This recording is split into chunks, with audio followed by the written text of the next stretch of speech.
All right, so who am I and why am I qualified to talk about this? So I have had an experience in web development for over 20 years. I have started out my career at the very, very beginning where there was HTML, there wasn't a lot of CSS, and there was scripting languages. And over the years, I've learned Java, I learned .NET, and then 13 years ago, my husband, who's here, and a friend of ours decided to start our own business. And so when we started this business, Spry Digital, 13 years ago, we looked around at what we wanted to accomplish. And we were coming from different venues, from marketing, from development, from business processes. And we really wanted to make a difference and make an impact to the clients that we were wanting to serve. So what better opportunity than to use content management systems in order to allow clients to manage and have control over their content.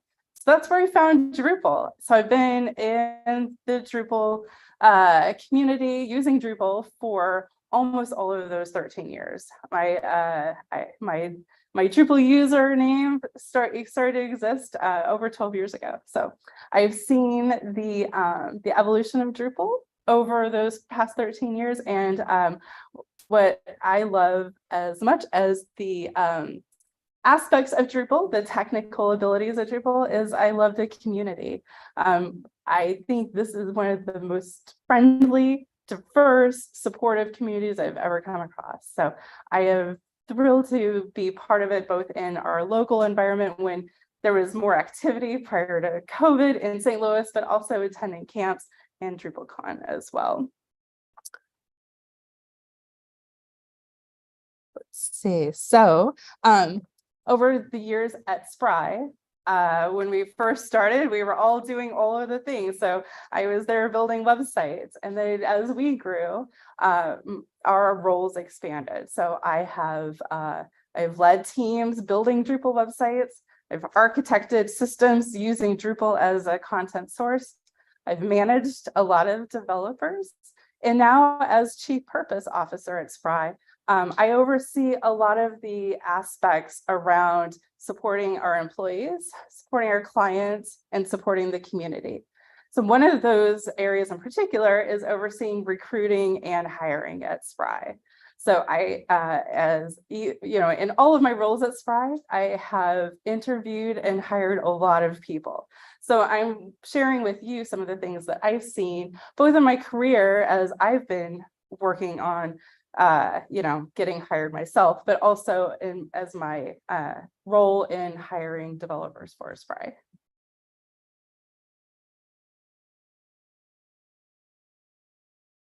Oh, let me pop back. There we go. And a note for what you're seeing on screen and on YouTube, just the overall theme of my slides. I debated whether or not I should go with like silly gifs on hiring, but I thought let's make it nice and calm and relaxing. So just have a general vibe of nature in purple. So most of my images are not meaningful in some way. So just from an accessibility perspective, they're just to kind of set a stage of calm and serenity. But I wanted to stop and talk about who you are. So maybe a show of hands, if you don't mind. Are you, I just want to know if you are like starting out your Drupal career, maybe show of hands if that's true for you. It helps me kind of guide the way we're going. Is anybody here further along in their career? Awesome, thank you, welcome. If you have suggestions as I'm going, please share, because this is, the more voices we get in supporting people beginning their journey, the better. All right, so I thought I'd talk a little bit about the job landscape because it's good to have an understanding of what you're embarking upon as you figure out what you want to be doing. So the Drupal Association with organizations conduct a survey every year of CEOs and other business leaders that use Drupal as a significant portion of their business. They've been doing this for several years, and this quote is from the analysis of the 2021 survey. And this rings absolutely true for me. The lack of Drupal talent is one of the biggest challenges the Drupal business community is facing. So while that is a challenge, if you're a business owner or hiring Drupal talent, it is a great, greatly in your favor when you're looking for a Drupal role. And you might think, okay, that was 2021, but what's going on, lately? Things have changed. Everybody's very concerned about the economy. Are we going to go into a recession? So this slide is one that is actually containing information in an image. But again, it's just echoing the fact that even in the last year, business owners are still, by and large, looking at hiring. They might be in constant hiring mode, or they definitely plan on hiring Drupal developers. And the reasons for that is mainly business growth. So even though there was this surge in development around COVID, the beginning of COVID, that is still continuing. Also, because a lot of sites were built around that time, they all need support and enhancement. So even so, the downturn, I am not an economist, but I don't see a sharp downturn in the need for Drupal talent anytime soon. Ooh.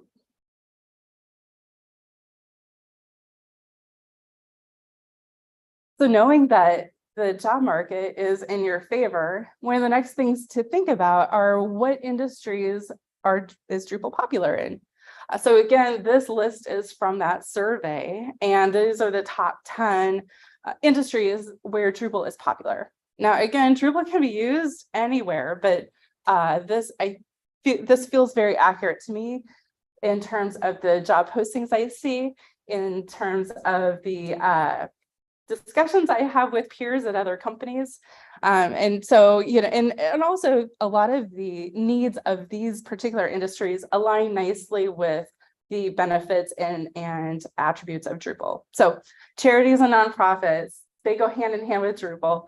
The ethos of open source aligns really nicely with nonprofit member-based organizations. And there's also a lot of additional tool sets that integrate really nicely with Drupal that are popular amongst nonprofits.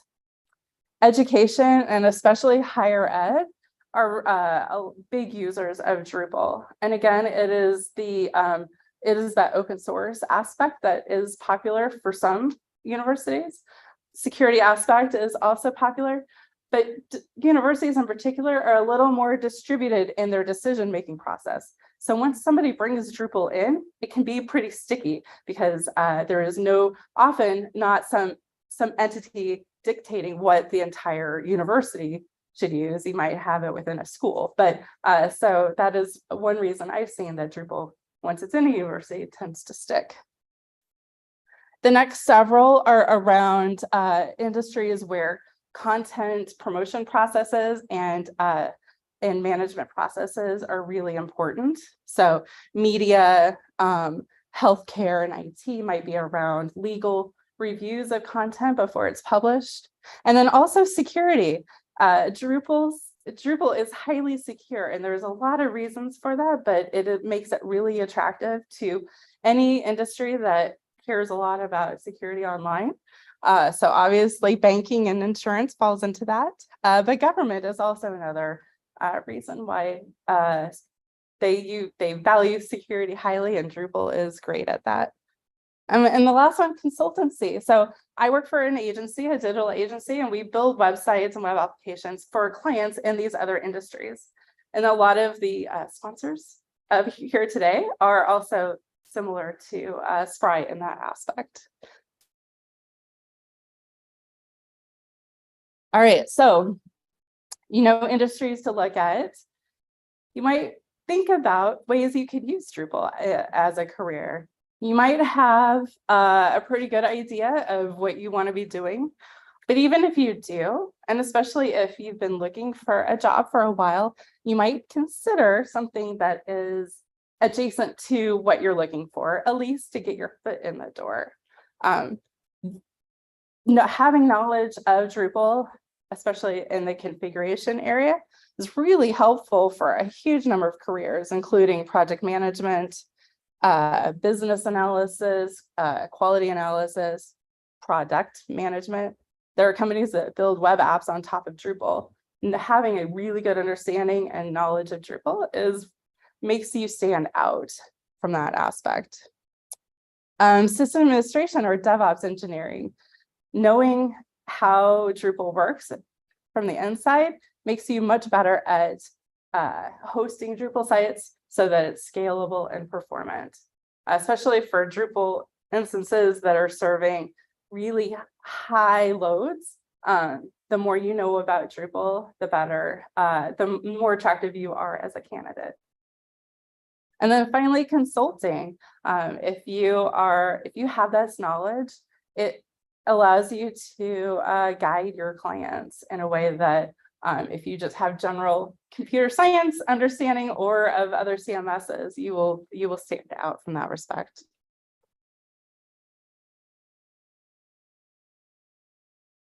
All right, so we've talked about the landscape. You know there are jobs out there. You know it's popular in a lot of industries. Where are these jobs? Let's get down to like brass tacks. There are so many places to look for job postings. The first one I think about is Slack channels. This might not be obvious to you, but there are some Slack workspaces that constantly promote Drupal jobs in particular. Here are some screenshots. One is of the Midcamp Slack workspace. There's a jobs channel there, and people are posting jobs there all the time. It's a great one to look at. The other Slack channel I can think of is Drupal. Drupal workspace in Slack has tons of channels with job postings. There are remote job postings. There's job postings for areas of the country. There's consulting gigs. There's people supporting each other, looking for jobs. So it is a fantastic source.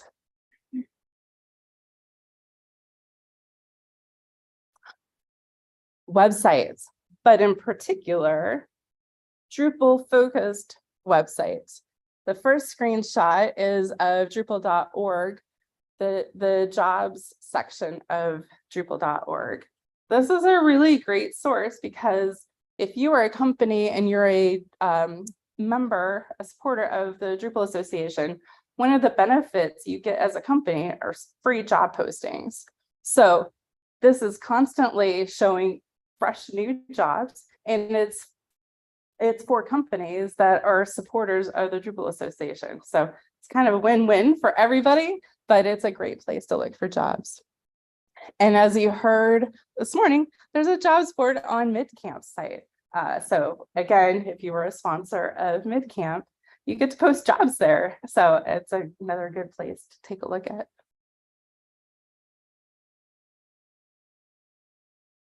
All right, where else? We'll zoom out a little bit and zoom back in. There's general job boards, your Indeed, Glassdoor, LinkedIn. If a company uses an applicant tracking system, one of the features of almost all of them is automatic publishing of job postings in those areas. So you can always take a look at that. There are specialty job boards, so especially for development-focused jobs like Stack Overflow. Company or organization websites. Now, this might take a little more work on your part in order to research the companies that you would want to look for, but especially some entities like universities might only or primarily publish jobs on their own website or job board. So it would it takes a little more effort, but especially if you know the types of companies you're looking for, it's worth taking a look that way. Your network.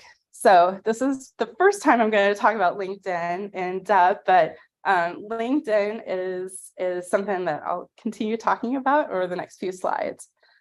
When I first started out, when LinkedIn first started out and I was a developer at companies, I hated LinkedIn, and I hated it because it was nothing but a venue for people wanting to hire from placement agencies, and all I would get was spam. So I ignored it for a long time, and I think that was a mistake. And the reason why I think that is that LinkedIn, while you do get those contacts and that you might not like, dealing with that, the real benefit and value of LinkedIn is building a network of people and those people know people, and those people know people.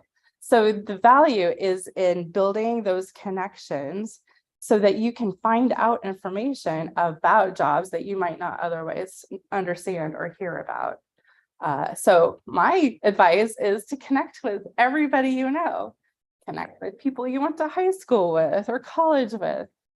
Connect with your coworkers, obviously, but connect with people that you know in the community. If you're involved in a church or a community organization, connect with those people. Connect with people here, just anybody you can think of.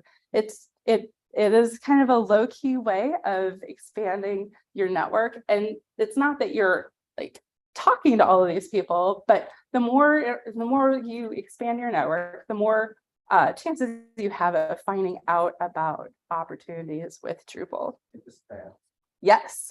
I find that because of the demand on Drupal jobs, that once you put it out there, it's very sticky, and people like acknowledge that and recognize you as somebody who works at Drupal. And so that network and the second and third degree relationship seems to be the thing where it's like, oh wait, I know somebody in my network who does Drupal actually. So it can be a very fruitful happening. Exactly.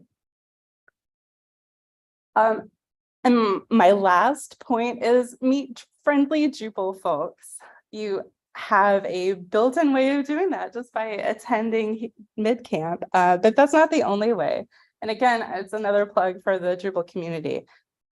Everybody I've ever met through a Drupal event has been not only friendly, but supportive and wanting you to succeed in whatever way you are looking. So, if you are here and you have time, over lunch or a break, meet somebody you haven't met before. Just introduce yourself. It is not about just coldly networking. It's about building relationships within the community. Okay, so you've searched around, you've talked to people, you've built out your LinkedIn network, and you found jobs that sound interesting. Well, now is when the next phase of looking for your first move in Drupal kicks in. So, thank you. So this is where, I think researching makes you feel productive, and so you've gotten to that point. But when you have a job that you want to apply for, at least in my experience, that is where anxiety can start to build up, and you might start feeling just anxious about where you are in relation to what that job listing says. So this, although it's silly, it is absolutely true. Nobody's born with Drupal experience. Everybody you meet here started exactly where you are. So just have that mindset in place that we've all started somewhere, and in order to become who you want to be, you have to start at the beginning.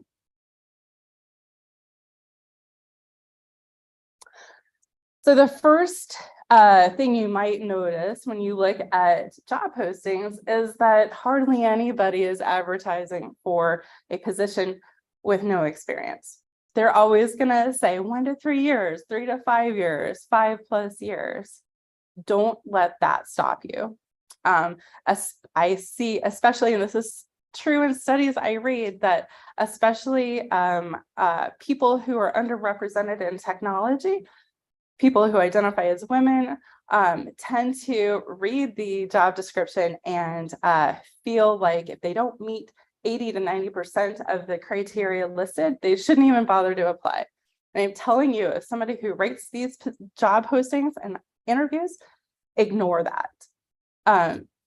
Experience can be defined in a huge number of ways. Sometimes they are looking for somebody with professional experience, but you don't know that by just reading the job posting. So please apply. We'll talk about ways to show experience in a lot of different ways, and it doesn't have to be professional experience at a prior job. So it is true that some larger entities, larger companies might have systems that scan resumes and auto reject if certain keywords aren't there or certain levels of experience aren't there. So that is not true for the majority of jobs, but it is true for some. And if that is something that you're worried about, if you found a job posting that sounds really great, but that you're worried about that, don't necessarily let that stop you. Again, go head back to LinkedIn and see if you know anybody who knows somebody. It might be a second degree connection or a third degree connection. There's likely a way you can find somebody who has a connection to that company. And they may not know anything about the job, but if you can even just a brief warm introduction via LinkedIn or another means, just to ask about it, it might be enough to get your resume into the hands of a human being and get past those scanners. So it doesn't hurt to ask, or at least look. And so that would be, the primary way I would recommend if to keep going forward on something that makes you think that you would be really happy at that job.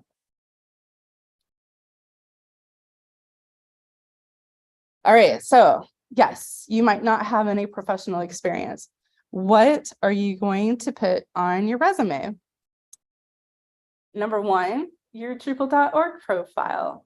And if you don't have one, I'd recommend just spending a few minutes today, popping over to Drupal.org and creating an account. If you are interviewing at a company that appreciates the Drupal community and supports it, they're going to be interested in the fact that you are too. And one of the easiest first ways to demonstrate that is by creating an account. If you join in on contribution events and your contribution is noted, that'll show up on your profile. So it's a really easy way of building out a list of activities that demonstrate your experience with Drupal. You could, especially if you're looking at developer positions, put a link to your GitHub account or your GitLab account. Have some code there. It doesn't have to be a full project. It could just be something that you're playing around with. What I see a lot are code examples from online tutorials, and that is okay if you make a significant change to that in some way. So when I'm looking at a GitHub account, I'm looking at code there that somebody sent in. It's pretty easy for me to see if it came from, a popular online tutorial. So what I look for is, what did they change? Or are they just copy pasting from that source? Or were they trying out things to see what happens? And I really value putting in the effort to make it your own in some way. Definitely put your LinkedIn profile. And we'll talk a little bit about let's talk about it now. Let's talk about what you put on your LinkedIn profile. You are going to obviously list whatever experience you have, but if you're worried that you don't have Drupal experience, list some projects. Maybe it's not even a Drupal project, but if you have a web development project at all in some way, list it. Or if you're looking for a project management job, list kind of some projects that you've done from that perspective. It can help build out your LinkedIn profile if you don't have a lot of quote professional experience to list. On your resume and in LinkedIn, highlight any related experience, whether it be professional experience from a volunteer perspective or otherwise. Highlight anything where you have learned new technologies quickly, anything where you've demonstrated like critical thinking skills, systems level thinking, troubleshooting thinking, anything that helps demonstrate that while you don't have, one aspect of what they might be looking for in the job description, you more than make up for it in all of these other attributes about you. a link to a portfolio site. Now, while this might not be achievable by everybody, I want you to think a little bit about maybe putting some time into building out very basic portfolio site. It could be with Drupal, it could be with something else. One of the things that I've done recently is been a mentor for a mentorship program through the Drupal Association. And the second half of that program has been helping the students build out a portfolio. And the goal being that this is something they can demonstrate to potential employers. So if you have time and the ability, it can be a work in progress. That's okay. I think some people get hung up on the need for it to be the most beautiful, perfect portfolio site ever. Put out what you have. Talk through what you have, you've achieved and what you are still working on. The portfolio site can even be useful if you're focused from a content perspective. If you are a writer, you have links to places where you have written, or blogs or whatever. You can list those in the portfolio too. And then any other website that you might have helped with. So, this is something to think about. If you have an organization that you're passionate about, see if they have opportunities to work on their website or a web app. It might be something where you could work with others who are helping us support it. And that will, one, demonstrate your skills, but also expands your network in a new way and helps you learn from others. So it is a really great idea. It's not for everybody. It takes time. So and there's only so many hours in the day. So don't look at this list as something that you must do from A to Z. These are just ideas, and pick and choose what makes sense for you. Okay, so put your resume in, and you've been contacted to come in for an interview, whether it be on Zoom or in real life. This is really where, for me, my anxiety definitely kicked in every time. This was true for my first job interview, but all the way through my career. And, I think some of it is just the nature of the interview process.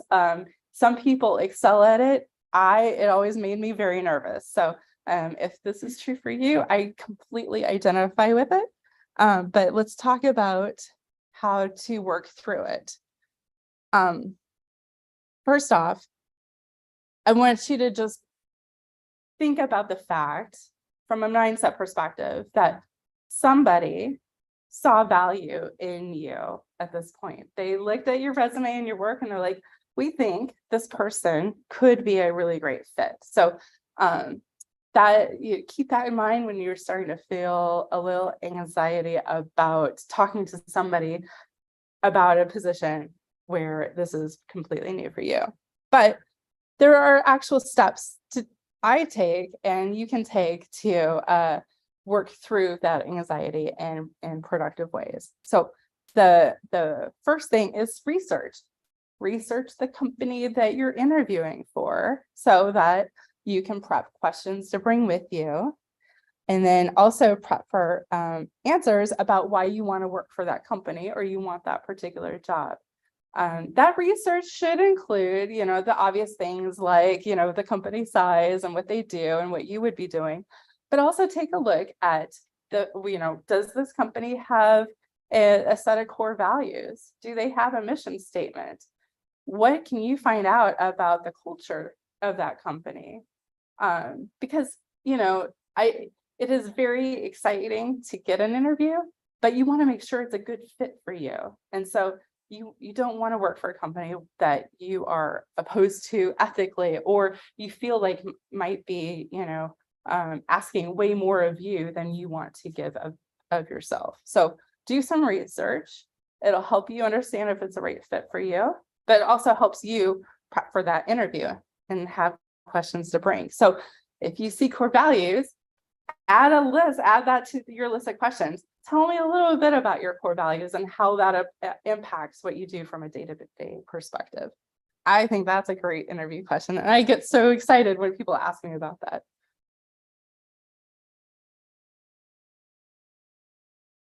Okay, practice, practice, practice, practice. This is by and large will help you get over some feelings of anxiety. Who can you practice with? Well, practice with yourself. You can ask yourself questions in the mirror. You can practice with your friends and family. And also you can practice with AI. Pull up ChatGPT. ChatGPT is more than happy to run you through an interview scenario and then give you feedback on your answers. So although it is written, it is a valuable experience. I just tried it out for myself this morning and I was pleasantly surprised. So check it out. All right, so some general strategies. You're going to be asked a question, at least one, that you don't know the answer to. Don't be afraid of saying, I don't know. It's okay. Nobody knows everything. It can feel really scary to say that, but it's absolutely true. If you don't know it, say you don't know. But what's even better than saying I don't know is elaborating and elaborate on, well, here is what I would do to figure it out. Here's the research I would go undertake. These are the sites I might look at to find the answer, or these are the types of people or types of roles I would talk to in order to get that answer. So that helps demonstrate your resourcefulness and is an even better answer than just I don't know. Don't be afraid of asking clarifying questions, especially if you feel like the answer is I don't know, but I don't know if I don't know. It's okay to ask for an example, to elaborate further, or anything else that helps you get some more understanding. Make eye contact.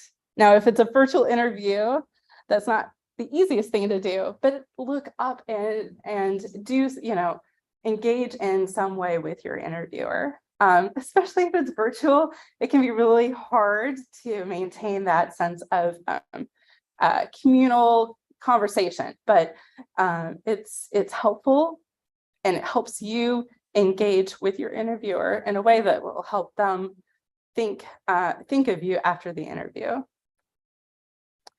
And then as much as you can, approach the interview as a conversation and bring your curiosity and enthusiasm in however you express that with you.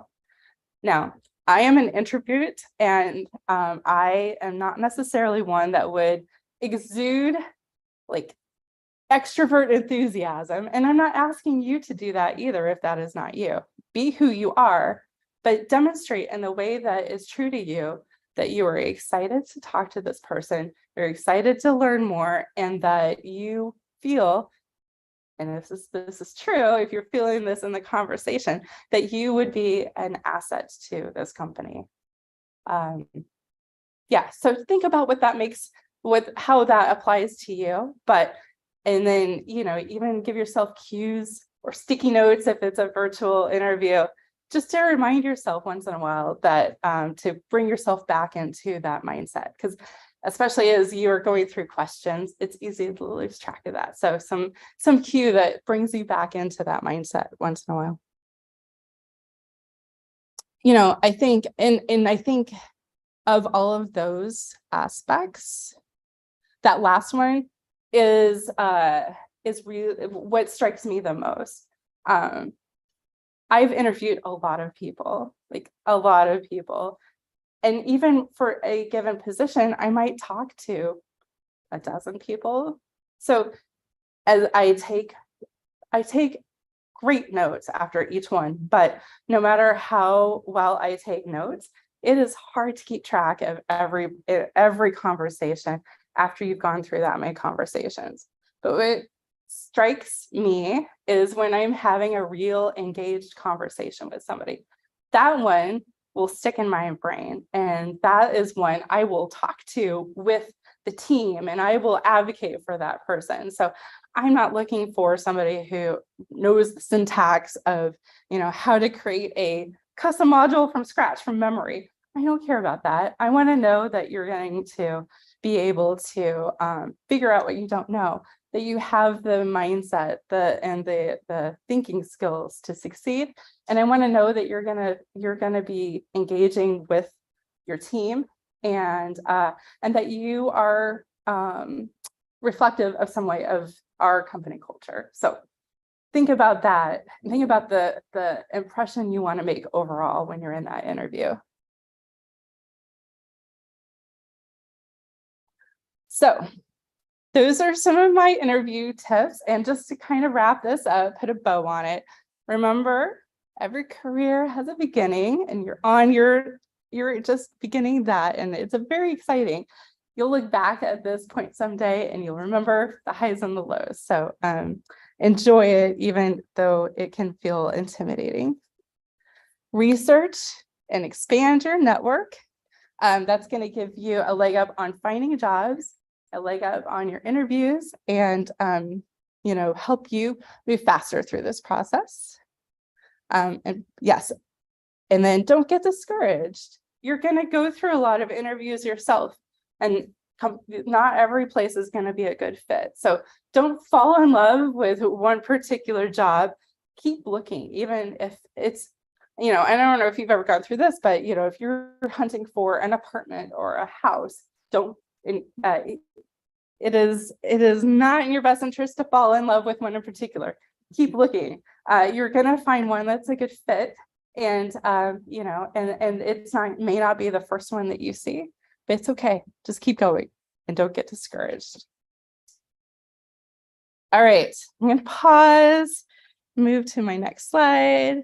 Oh, yes, there's a link. We talked about it in the opening session, but there's a link to provide me feedback. So please do. I would love to know if this was useful for you. So that's the link. And then, yes, questions, and a reminder, this is my LinkedIn profile. Please connect with me. I am happy to share my network with anybody who is in the Drupal community. So, questions? Yes. Yeah, please, yeah. But I teach people Drupal. You might, of course, feel free to come to our booth in the back. But one thing I'd like to add to the previous slide, you mentioned everything you thought was really great. But one tip that I found useful for my alumni is interview at the companies you're least interested in first, because you get much better in subsequent interviews. And I found earlier on, a lot of alumni would, I really want to work with this company. It's finished. I study for a week or two afterwards, and they go there and they don't do well for whatever reason. A lot of times they're just nervous. And they burn through all of their top places they want to work at, and now they're good at it. And then they start interviewing elsewhere. But everything will be now it's part of our process. Pick the places you want to interview at and start with the places you're least interested in, and they get better, and then they go to the other ones there, and it goes much better. Because like you said, people don't care about you knowing how to do the module. They care about you being someone that they can see themselves working with, that they can see growing, continuing to learn. So, also, in the interviews, the thing you have to get used to are not being quiet, not being very brief. Someone says, how do you make a module? In some cases, you can redirect the question. You can say, well, I don't know how to do that, but I did think it's mean. So, here's how I did that. And then the person's like, okay, well, you at least, are willing to learn. Then, you can also say, I did a theme, I did this and that. And I'll definitely look into how to make a module after this meeting. It sounds interesting. So, yeah. I broke into that. No, I think those are all fantastic. Yeah, it is true that the more you interview, every interview you get better. So yeah, if you have the chance of synchronizing them in that way, definitely do that. And then yes, that is to, if you are going to say, I don't know, elaborate. So yeah, give an example where you did learn how to do something and talk about that. So going back to your point, hi, I'm Kristen, sorry. Hi, nice to meet you. Going back to your point about how like the years of experience shouldn't necessarily scare you away. Yes. What percentage of requirements do you think someone could meet to at least apply? What are your thoughts on that? So I don't know that there's a perfect answer for that. So let's say you see a job posting and you're like, that sounds amazing. But you don't have the level of experience and then, you know, the question is, are there other things in there that you absolutely do not have? I would always err on the side of applying. I mean, there's no harm in sending your resume out for any job that sounds interesting to you.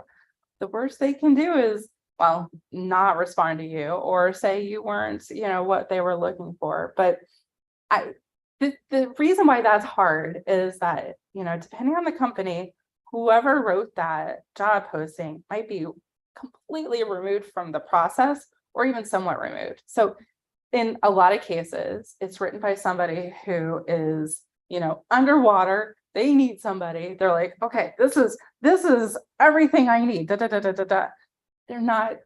That's not really who they are going to hire, but you're not going to know of all of this like wish list bullet points, which ones are really important and which ones are negotiable. So just apply. It also feels like maybe the nature of the position. Yeah. If it's a developer position, maybe some basic, technical is just escaping me, I apologize. Configurations, things of that nature, right? Knowing how to kind of navigate the community contribution to modules and things of that nature. I think just a basic literacy of Drupal and knowing your way around the landscape of that is a great place to start. If you're a site administrator or a content publisher, knowing how to work in the content architecture of Drupal and demonstrating that you know how to make site changes, improvements, or modifications, I think is also a very helpful thing. So it may just depend on the position, but I think showing your basic understanding of how the Drupal landscape works just goes really, really far to say, okay, you may not technically be where we're at, but you're understanding kind of the model and the system of things.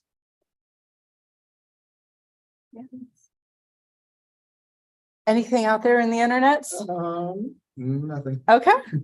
All right. Yeah, people are working. Okay, good. Questions. No questions. All right. Anything else? Otherwise, we can wrap it up.